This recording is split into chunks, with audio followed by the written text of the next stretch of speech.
Hello student, today we are going to start your Hindi subject in standard 5th. Today we are learn the story बात का सफ़र. क्या story है?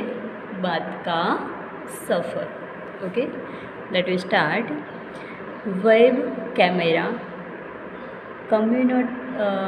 Communicator, कबूतर, internet, post card, हरकारा, संकेत भाषा, courier, text message, तार. इस लंबी सूची में और क्या जोड़ा जा सकता है? इन सभी में क्या समानता है? ये जो भी है, कैमरा है, कम्युनिकेटर है, कबूतर है, इंटरनेट है, पोस्ट कार्ड है, टेक्स्ट मैसेज है, इस सभी में क्या कॉमनता है, क्या समानता है इस सभी में? तो सड़कों के चौराहे पर खड़ा ट्रैफिक पुलिस का आदमी क्या करता है? कथक, भरतनाट्यम जैसे शास्त्रीय नृत्य की भावभंगिमाएँ क्या अभिव्यक्त करता है? या फिर एक क्लास में जहाँ टीचर पढ़ने में मशगूल हो, दो बच्चे आंखों के इशारों से होठों को हिलाकर या किसी कागज़ के टुकड़े पर कुछ लिखकर क्या कर रहे होंगे? ऐसा तो हर किसी के साथ ज़रूर होता होगा. अपनी बात कहने की ज़रूरत तो सभी को होती है, तरीका भले ही बदल जाए. क्या है कि जो क्लास में कोई टीचर पढ़ा रहा है, आप भी ऐसे करते होगे. क्लास में टीचर पढ़ा रहे तो आप क्या करते हो? इशारों से बात करते हो या फिर सिर्फ होठ, जो अपना होठ है वो हिलाकर आप बात करते हो. तो आप क्या बात कर रहे होगे? जो भरतनाट्यम है, कोई भी क्लासिक नृत्य है, तो वो सभी क्या है? या तो फिर ट्रैफिक पुलिस है, तो वो क्या है? ये सब में क्या समानता है? ये लोग क्यों ऐसे बर्ताव कर रहे हैं? तो रिमझिम के भाग में बात है बीते कल की और ऐसे भविष्य की जो बच्चों को रोमांचित करें. रिमझिम में, ये आपकी जो बुक है रिमझिम, इसमें ऐसी बात है जो आपको भविष्य में या तो फिर बच्चों को रोमांचित कर उठे, ऐसी बात की गई है. तो क्या है? वे दिन भी क्या दिन थे. विज्ञान कथा के प्रसिद्ध लेखक आइजैक एसिमोव की लिखी कहानी है. ये कहानी किसकी लिखी हुई है? विज्ञान कथा के जो प्रसिद्ध लेखक थे, कौन थे प्रसिद्ध लेखक? Isaac Asimov. उसकी कहानी यहाँ पर दी गई है. यह कहानी आज से 150 साल बाद के स्कूलों की कल्पना करती है. कितने साल के बाद? 150 साल के बाद के स्कूलों की कल्पना करती है. कहानी पढ़कर शायद इन स्कूलों को कोई स्कूल ही न कहना चाहे. कल्पना है ऐसे भविष्य की जहाँ स्कूल में कोई शिक्षक न हो और विद्यार्थी एक ही हो. ऐसे स्कूल में बच्चे सीखेंगे किससे, बातें किससे करेंगे, खेलेंगे किसके साथ. अगर 150 साल बाद ऐसा भी हो सकता है कि आपकी स्कूल तो है, पर स्कूल में कोई भी टीचर न हो एंड कोई भी विद्यार्थी भी न हो, सिर्फ आप अकेले हो. अगर ऐसे स्कूल होगी तो आप किसके पास सीखोगे, आप किसके पास खेलोगे, आप किसके साथ बात करोगे, ये सब किसके साथ आप करोगे? हम जो पत्र लिखते हैं उसके जवाब की भी इंतज़ार करते हैं. अगर हमने किसी को भी चिट्ठी लिखी है, किसी को भी पत्र लिखा है, तो या फिर किसी को SMS किया है, तो उसका रिप्लाई कब आता है उसका हम इंतज़ार करते हैं. पत्र को ले जाने वाले और उसका जवाब लाने वाले हैं डाकिया. जो हमारे पहले के ज़माने में जो पत्र थे उसको ले जाना है या फिर उसका जवाब लाना है, तो वो कौन लाता था? डाकिया. कौन लाता था? डाकिया मीन्स जो पोस्टमैन होता है वो. ओके. डाकिया की कहानी कुंवर सिंह की जुबानी एक भेंटवार्ता है. डाकिया की कहानी क्या है? कुंवर सिंह की जुबानी की एक भेंटवार्ता है. रिमझिम की श्रृंखला में पहली बार भेंटवार्ता की विधा आ रही है. इसमें बच्चे देखेंगे कि किस तरह से ऐसे प्रश्न पूछे गए हैं जिनसे से ज़्यादा जानकारी हासिल हो सके और व्यक्ति को अपने विचारों और अनुभवों को खुलकर अभिव्यक्त करने का मौका मिले। इस बुक में ऐसी बात की गई है कि आपको कोई क्वेश्चन पूछना है तो आप कैसे पूछें जिससे दूसरे व्यक्ति को भी आप उनका जो आंसर मिले वो उनकी सारी इन्फॉर्मेशन मिल जाए, वो आपको इस स्टोरी में सिखाएंगे। कुंवर सिंह जो पहाड़ी इलाकों में डाक बांटने का काम करते हैं, अपने काम, निजी ज़िंदगी और काम में पेश आने वाली दिक्कत के बारे में बात करते हैं। जो कुंवर सिंह है वो किसी के घर में जो आया है पोस्ट कार्ड वो देने के लिए जाते तो उनको कितनी सारी दिक्कतें आती है उसके बारे में यहाँ पर बात की है उन्होंने। डाक के जरिए संदेश पहुँचाने का काम थका देना वाला ही नहीं, जोखिम भरा ही हो सकता है।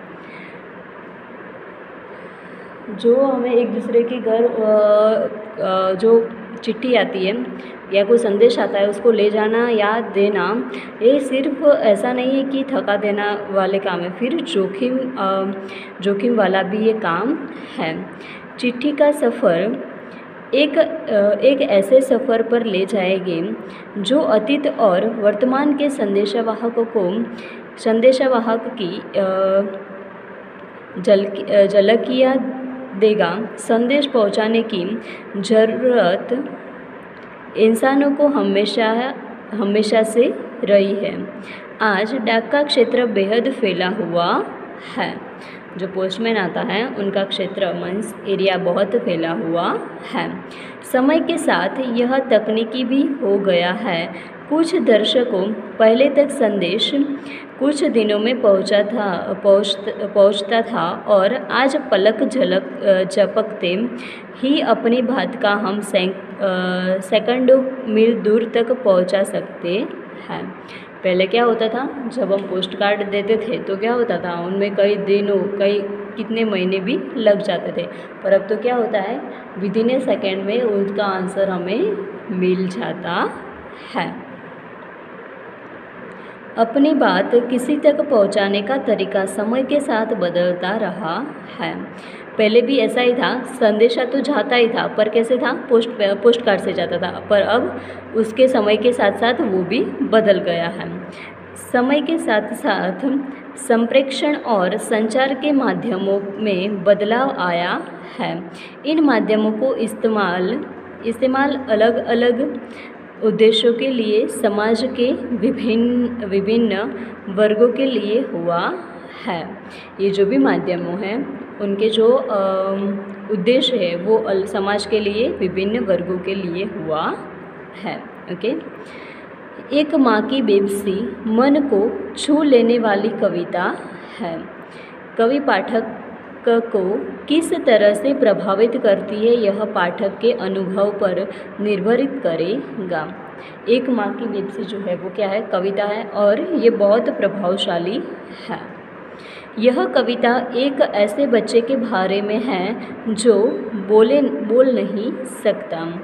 गली मोहल्ले के बच्चों के लिए वह अजूबा था। बातचीत के जरिए हम दूसरों को समझ और जान पाते हैं। हम किसी के साथ बातचीत करें या कोई हमारे साथ बातचीत करे तो हम किसी और को जान पाते हैं और कोई हमको जान पाता है, और उसका वो क्या कहना चाहता है वो भी हमें समझ में आ जाता है। पर अगर कोई बोल ही नहीं सकता है तो हमें कैसे पता चलेगा कि ये क्या कहना चाहता है, और उनको हम समझ भी नहीं सकते हैं। तो ये जो एक माँ की बेबसी है उनमें भी ऐसी कुछ बात की गई है। संवाद न होने से वह दूसरा हमारे लिए अनजाना बना रहता है, पर मौखिक बातचीत के अलावा भी दूसरों के भावों को समझने के कई तरीके हो सकते हैं। ऐसा नहीं है सिर्फ कि हम बोले तभी हमें पता चले कि वो क्या कहना चाहते हैं, उसके अलावा कई ज़्यादा भाव हो सकते हैं कि जिससे हमें पता चल सकता है कि वो क्या कहना चाहता है। ओके, तो आपके यहाँ पर जो स्टोरी थी वो कंप्लीट होती है। अब हम एक पत्र देखेंगे। पत्र है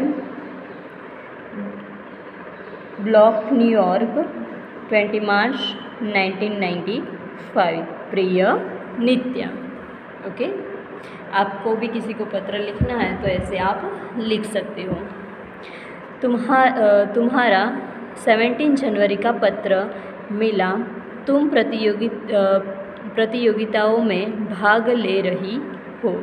ये पढ़कर बड़ा अच्छा लगा, लेकिन एक बात ध्यान में रखना, जीतने पर घमंड से बचाना और प्रथम न आने पर मन छोटा मत करना। जीत महत्वपूर्ण है, लेकिन अपनी पूरी क्षमता से प्रतियोगिताओं में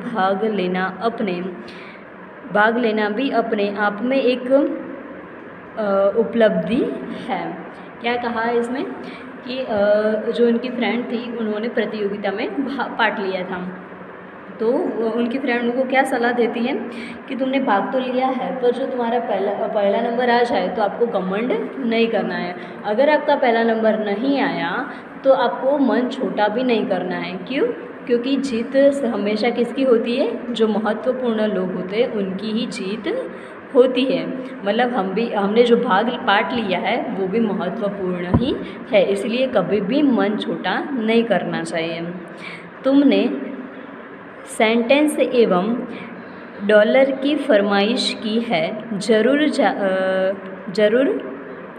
लाऊंगा, लेकिन मेरा ख्याल है कि घर में अमेरिका सिक्के तथा नोट होने चाहिए।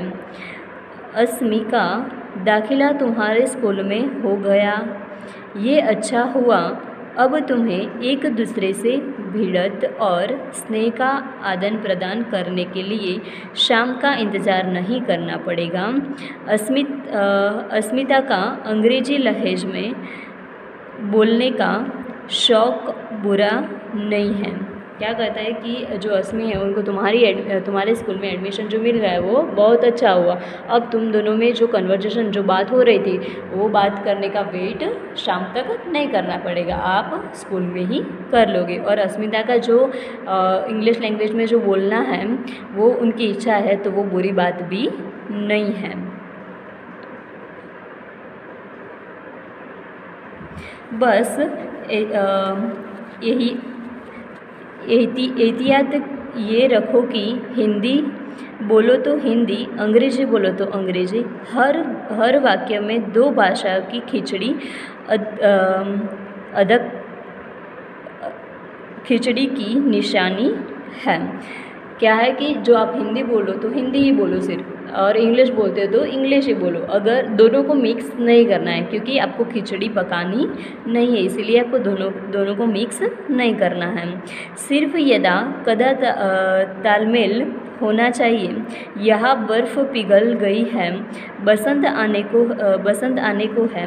बसंत के स्वागत में कौन सा रंग गाते हैं मैं नहीं जानता। अस्मिता को आशीर्वाद।